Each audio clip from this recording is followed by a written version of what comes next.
Hello and welcome to episode 27 of the Alfa Romeo Driver Podcast, brought to you by the Alfa Romeo Owners Club. I'm Guy Swarbrick, and this afternoon I'm delighted to have with me racing driver, sim racing driver, motorsport engineer, partner in Bianco Auto Developments, and sponsor of last year's epic Future Alpha Racer Virtual Racing Championship, Paul Plant. Good afternoon, Paul. Good afternoon, Guy. How are you doing? Very well, thank you. We'll talk about the racing business later on, but before we get into that, how did you first get interested in and involved in Alphas? Quite simply, my mum and dad are to blame, actually. I was at school, probably, I think it was secondary school, and my mum actually had quite a bad car crash. And at the time, she had a Citroen BX of all cars. And they went to a showroom to purchase, I forget what the car was, but in the showroom, the chap owned I think it's 5-year-old Alfa 75 twin spark. And my mum immediately fell in love with it. And she said that she wanted that one. So my dad approached the chap in the showroom and asked, and he said, well, it's not for sale. It's my wife's car. And so my mum was bitterly disappointed. They went and looked at a couple of other ones, and she was quite insistent that she really did want the car that was in the showroom. My dad went back, and despite it not being for sale, he ended up walking away with the keys. Brilliant. And that's where it started. But it's, the 75 was a great upgrade. And, over the few years that my parents had it, my dad changed all the suspension on it, changed the steering wheel for one that wasn't the same size as a bus, and a few little bits. And then actually just before my 18th birthday, I bought it off my mum. Right. So that was actually my first Alpha. Brilliant. Did your parents carry on buying Alphas, or was it just you that carried on with the No, they have done. My mum, I think my mum has a little bit of badge snobbery, because I took home a Brera one day, and she owned a BMW at the time, and I didn't tell her what the car was, and it was dark, and she was cooing all over it, saying how lovely it was, and it was fantastic. And I joked and said that it was the new BMW that I'd hired just to show her. And she was saying how fabulous it was until she noticed it was an Alfa badge. And she realised that she'd been duped, but she'd never had another one since. But my dad, he got bitten by the bug. He's had Alfa race cars. He's raced himself. He had a couple of 156s. He had a 916 GTV. He later bought a 75 himself that he did a full restoration on, and then converted that to run the Ron Simmons handling kit. We modified the engine, and it was a really, really original example, but it was probably one of the best original examples that we've actually come across. And it was just being sold by a chap in Southampton, who his wife had owned it for a few years, didn't really know what it was. It was rust-free, amazingly. And yeah, but he still, took it almost back to a bare shell, completely restored it, kept it for a few years. But currently, my parents are Alphaless, which is soul destroying. Yeah, that needs fixing. Yeah, absolutely. So normally my follow-up question to how did you get involved is what's your first car, and you've answered that. And then the next one is typically, do you know how many you've had since then? But I know people in your line of business, typically they either couldn't possibly answer that question, or it's a ridiculous number. I probably am a good answer for both of those, actually. In the early days, when I was 18, I think I had 3 75s. I had a lovely V6 that was I'd put an SZ engine into and redone all the interior with leather and all the LE seats and bits and pieces. I had another 75 that it was known at the club at the time, but it was 698 horsepower, and it was heavily modified.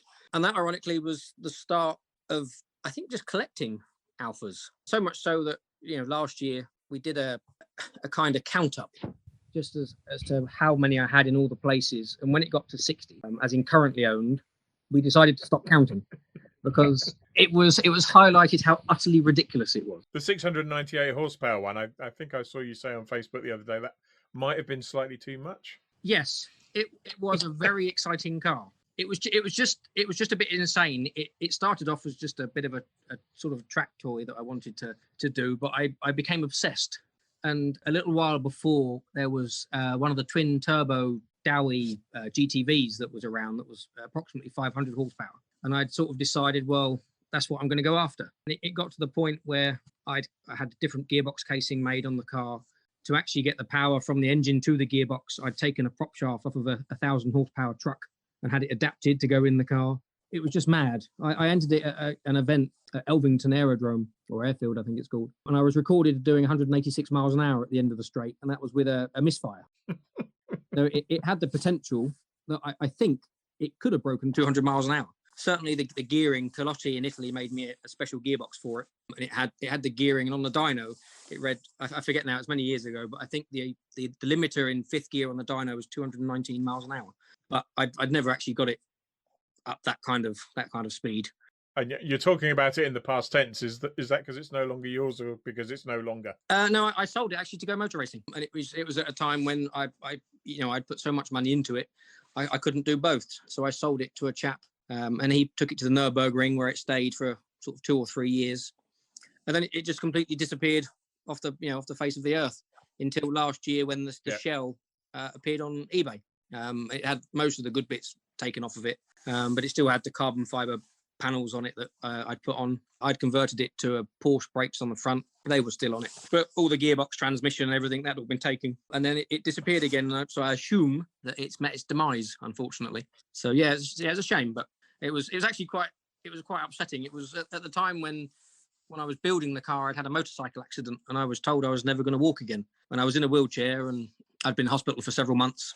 I was in a wheelchair for a few more months, and at the time, my family would take me over to a council garage where the car was stored, and I would shimmy off the wheelchair and roll around under the car, taking the gearbox in and out, trying to get the thing to work.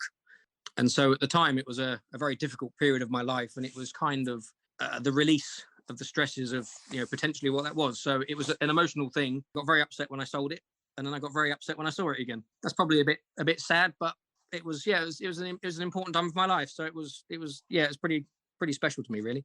But it's shame. I won't ask you to take us through the 60 you currently have and the ones you've had in between, but there must be some favourites over the years. I get very attached to cars.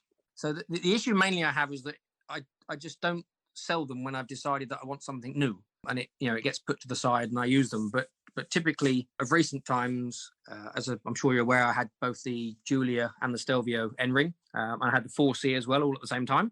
And the new direction of what Alfa is with those 3 particular models, it's been mind-blowing to me. It's just been absolutely fantastic. I've been so, as an enthusiast of the brand, proud to talk about those particular products. And yes, they have their flaws that are represented in the press, of course. But, when you can talk to people and you can say that you bought a car which is X amount of money, and it's one of the very few in the world that has a carbon fiber tub, there's not many people, unless they're talking supercars, that can rival that. There's also not many people that they can say that they have a sports saloon car that has the performance figures that the Giulia has. And it's whereas previously I've always been a little frustrated with the brand, where they'll do their sort of top of the range model, like a Mito QV, for example, and it's a great little car. It's a great little pocket rocket. But if you go to other brands, they do a very similar car, which is it's a lot more expressed in what it is they're trying to achieve. And I always sort of find that I wish they would just go that bit and go, no, actually, we've got the best. Yeah. And I feel that they've done that with the Giulia. I feel they've done that with the Stelvio, and to an extent with the 4C. So I've been a proud Alfisti for the last 5, 6, 7 years now. I was not really surprised, but I saw the reviews this week from Autocar of the new M3 against the now 5-year-old Giulia, and the Giulia still comes out on top, and you just think, there's not many times in the last 30 years or so where you could have hoped for a 5-year-old Alfa to trounce BMW's latest Giulia killer. Exactly. I mean, it just brings a smile to my face. It's fantastic, and it's brilliant to be involved with them and learn about them. And as I said, just that the direction of what the brand is doing, it's even now it's the only flaws or issues they can pick up against. I read the same article. The only flaws still are what they said in 2016.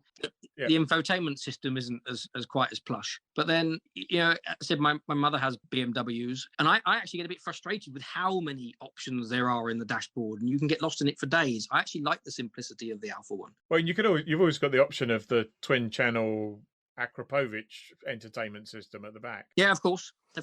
Certainly on my ones, I've put the valve thing on that means they're just permanently open anyway in all modes. And I sort of wish that's how they come as a minimum from the factory. With the Akrapovic, perhaps a an add-on, that would be fantastic. So they're the three recent ones, and we talked about the 75. There's a few people I guess who would say that the period between the 75 and those three cars wasn't Alfa's finest few years. But any favourites from that period? The GTA has to be a favourite. It wasn't long ago that I owned all three variants of the GTA, and I begrudgingly sold them all off because I bought a house. Yeah, we tend to, in the race car circles, we tend to use the 156 and the 147 because the chassis is actually a fantastic chassis. Again, they had flaws in terms of what they were, but they were good cars. And the twin spark engine, although it's not necessarily the most powerful, was a cracking engine. They'll rev to 7,000 RPM all day long if you keep the oil changes regular. So again, they're just good examples of what the cars are. But in terms of that period, probably the GTA, I would say. But it was, I think I lost a little bit from the 33 and the 75s going into the sort of, the 156s perhaps. But they're certainly the cars that I know most about currently. And they were pretty good. But I think in terms of favourite other ones, I've got a Sud. I got an Alfetta GTV. And for very different reasons, I absolutely love them. They're just brilliant. I think it's a difficult question to ask to me because I am an Alfisti in a big way.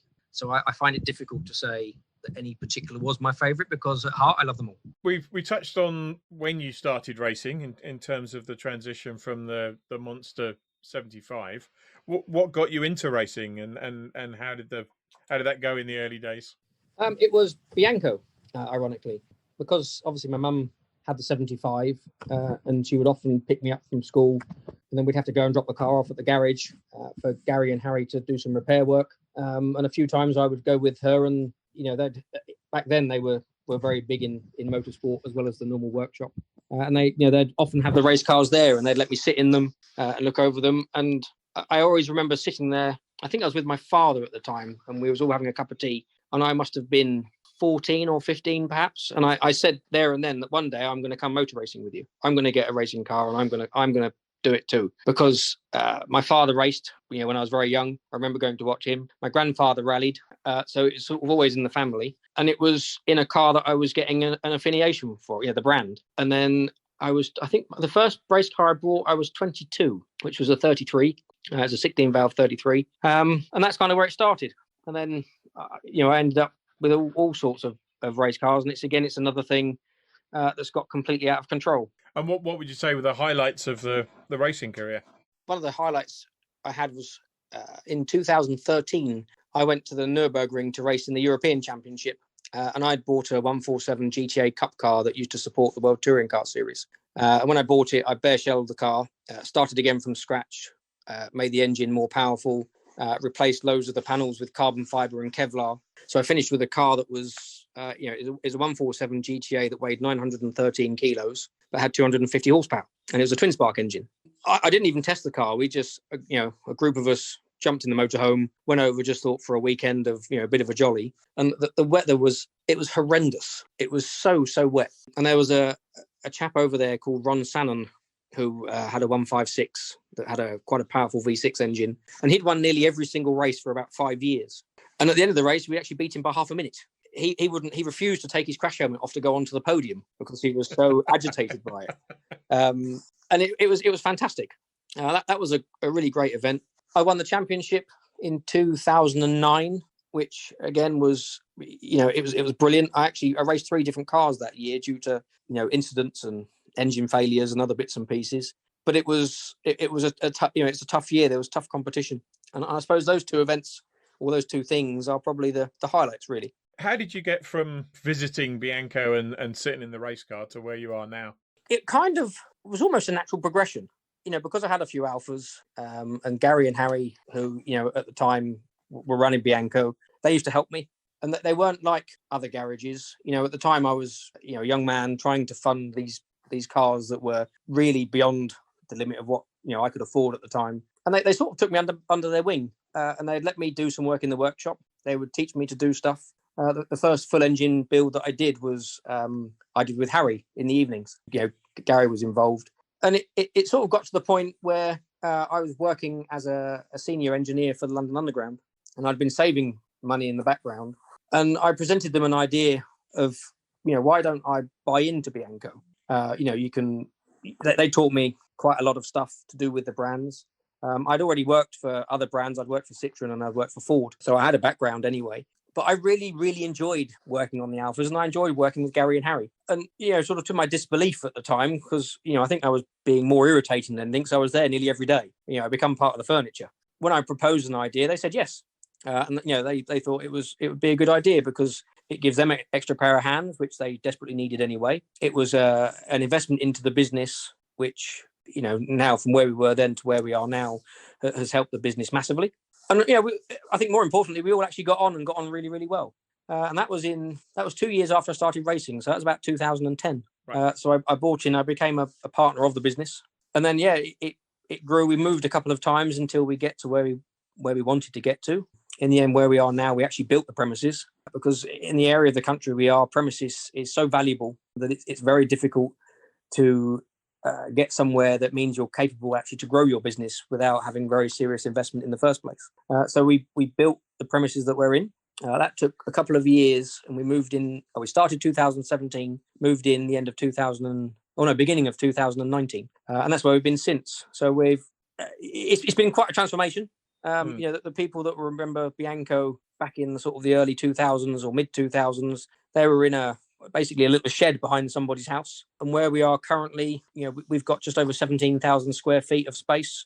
We've got a parts department upstairs. There's 7 people that work for the company. An MOT station. We've got a 2,400 horsepower dyno that we do dyno tuning on. And if you could say in 2010 when I started to where we are now, I don't think people would really believe it. But everyone worked hard. Everyone did well.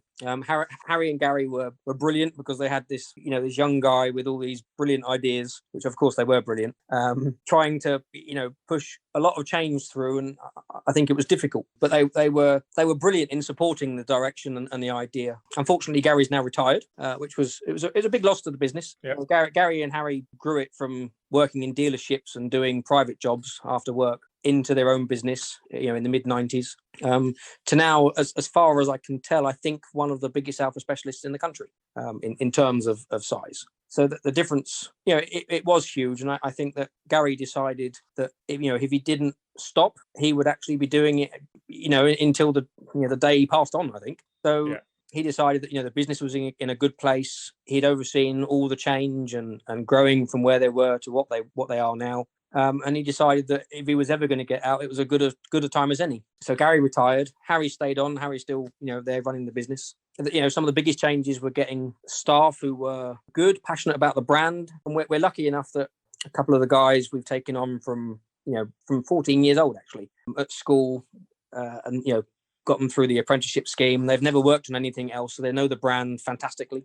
We have a guy, Mark O'Reilly, who works for us, who actually was... at one point went on to an event, Alfa Romeo in Italy, for all the DETs in the country, and he came out as the number 1 UK technician. And we considered that we can attract people like this, and that's a feather in our cap. Mark's been with us for a little over a year now. And as I say, it's been difficult through the coronavirus and everything, Yeah. But Bianco, it's just come on so far from where it was, and the team that we've got, we're so chuffed. Everyone worked well. It's brilliant. Do you think Gary and Harry were ever a bit disappointed you weren't called Barry or Larry? Yeah, there was sort of jokes about that type of thing. Absolutely. And there was always jokes. People would all, because it was Gary and Harry, they'd always get confused who was who. And people used to sort of take the mickey that Harry was a bit of a larger man, whereas Gary was a skinnier man. Whereas the big G is, it's a big symbol and an H is a smaller symbol.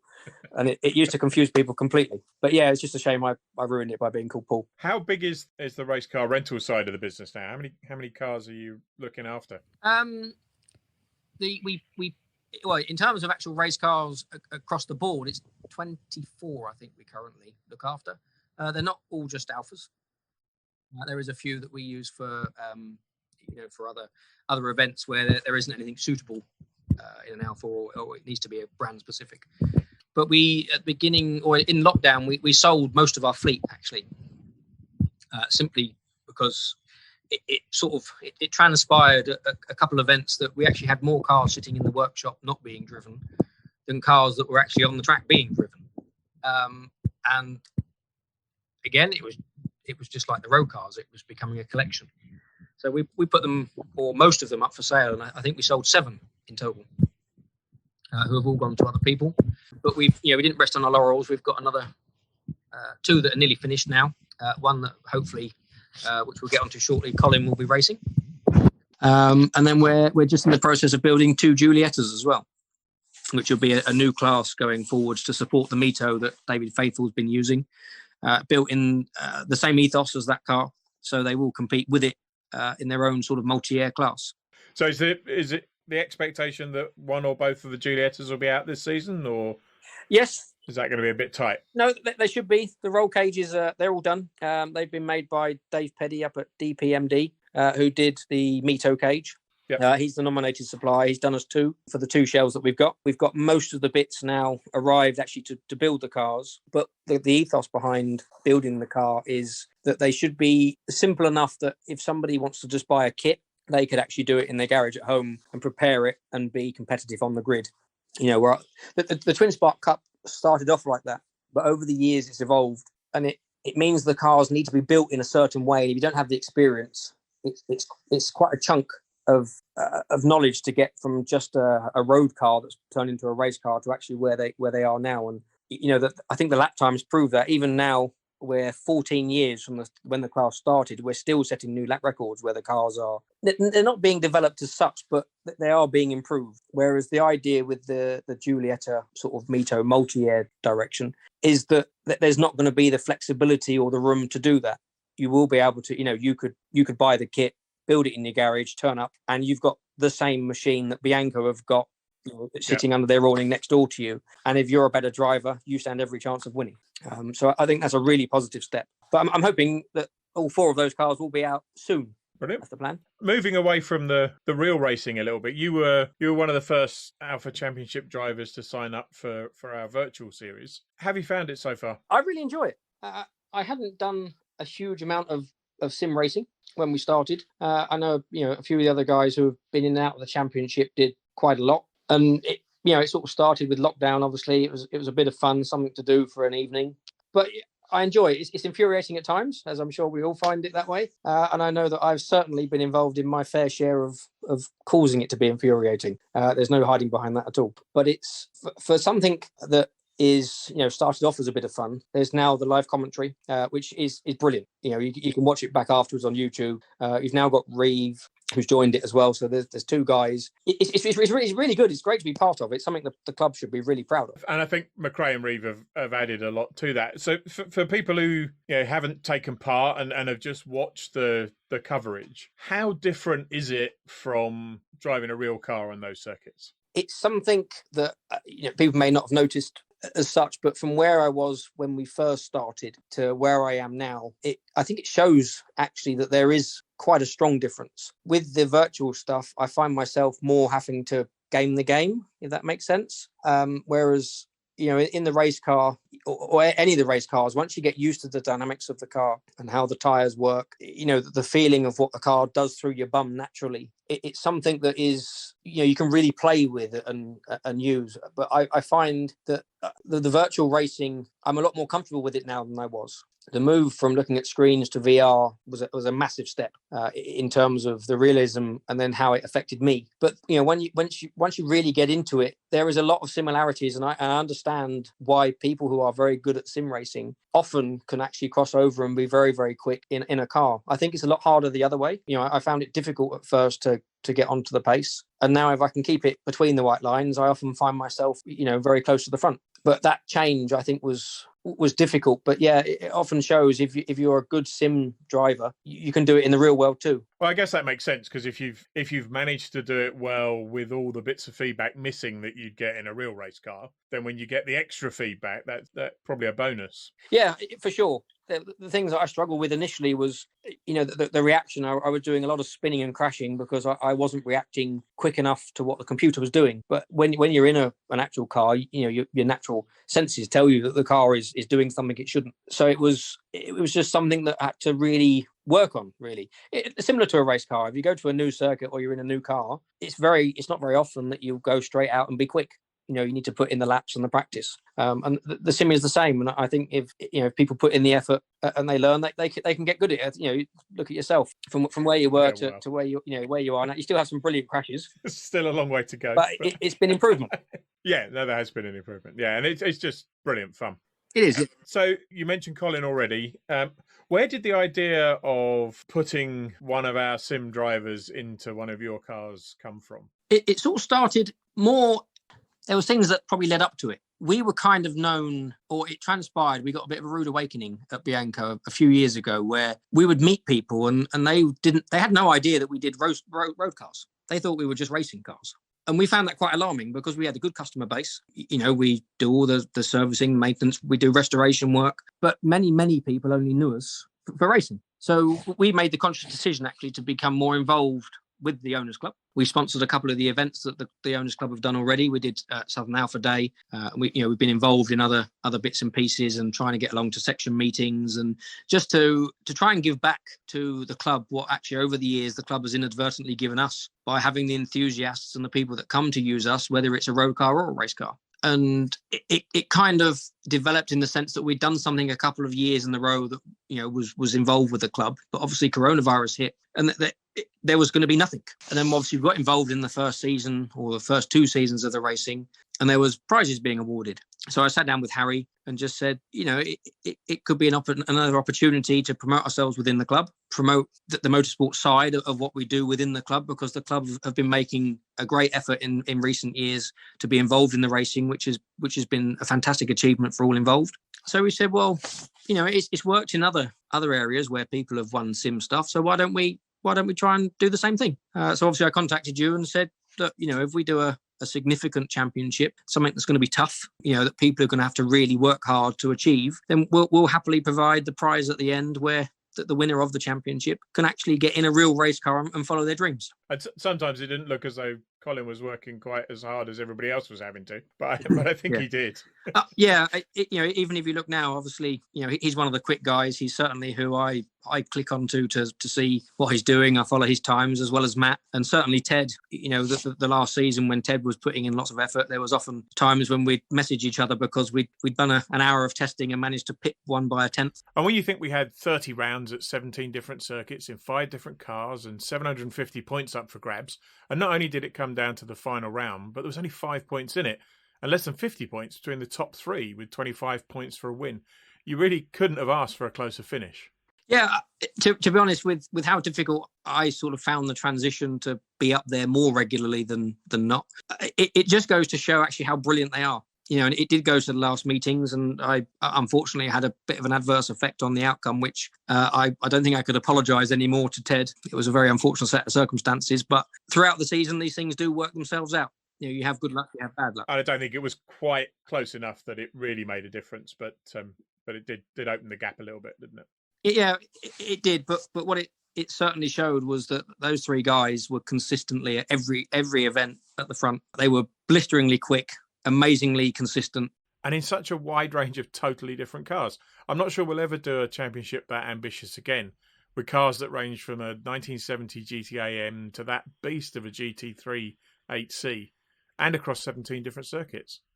Yeah, it was. I actually love the fact that we went to so many different circuits to do it. There was many that I'd never driven in real life. There were some that I had. But the thing that was impressive, and which I hope, when Colin gets his opportunity, it shows, because there was just some circuits and some cars that I just could not get on with. Even the current one we're doing now, actually, the single seater, I'm struggling with. I can be quick, but invariably I will just crash the damn thing and that's it. But those guys would, all the different circuits, all the different cars, and then the combinations in between were consistently at the front. And it was really impressive for somebody who is quite heavily involved in motorsport to actually see that from a motorsport perspective. It was all 3 guys. It was really, really impressive to see. Talking of Colin, I know COVID's affected that as well a little bit. Where is Colin's journey, and is it now going to be too tight to make the first round, even though it's delayed? Yes, I think so. Simply because of actually Colin trying to get his license. So as it was I think it was the Driver magazine that come through just recently. Colin has got his license back. He's done everything he needs to with that, but before you can send it away to get your license, you actually have to go and do a course at a racing circuit, and he has it booked. It's all done, paid for, but until the government allow the scenario where actually two people can sit in the same car, because when you do the test, there's a theory element to it, which is classroom based, and then the second half of the day is usually actually on track to ensure that you're safe and you're not going to do something stupid and damaging. So until those restrictions are lifted, it's going to be delayed. Based on what I read actually just today, I think that's probably not going to be until sort of the middle of May. So I think he's going to miss the first meeting, may even miss the second. But we've had a couple of conversations, and certainly we've said, as far as we're concerned, it doesn't really make any difference, as to when it is. That the romantic story of it being at the first meeting obviously would have been fantastic. But it can still be the same sense of occasion if it's at the fifth meeting, or if it's just the first one that Colin can get to, but because everything is in place. Yeah, absolutely. Well, we'll keep in touch, and we'll make sure that we cover the progress through the license and stuff, as well as the first meeting. But we'll definitely be there once he is actually on the grid. I've taken up a lot of your time. I've really just got one more question. Okay. We spoke earlier on about Alfas you've owned in the past. Yeah. Anything that's still on your wish list? Oh, if I could have probably the ultimate one at the moment, it'd probably be a GTA M. We have a couple that are the wide body versions that we use for the racing. It doesn't matter what angle you look at them from; they're just beautiful. They're raw. They're an exciting car. They're not for everybody's cup of tea. I consider us at Bianco to be really lucky that we work on Giulias, we work on Stelvios, but we have a huge amount of clients that trust us to work on their cars that are from the 50s, the 60s, 70s. But I think that the prettiness of the GTA anyway, it is actually one of the few models I've not owned. And right. I think that's probably the reason why. Most other sort of models from the 70s onwards I have owned or own still, but one of those I haven't. So I think 105 would probably be it. And a new Giulia GTA M sitting next to it? I very nearly did. I actually, for me, it was the price point was just too much. We're quite lucky. The guy who's dealing with it, James Browning, he's actually a personal friend. He's in charge of the whole GTAM UK, market, everything that's happening.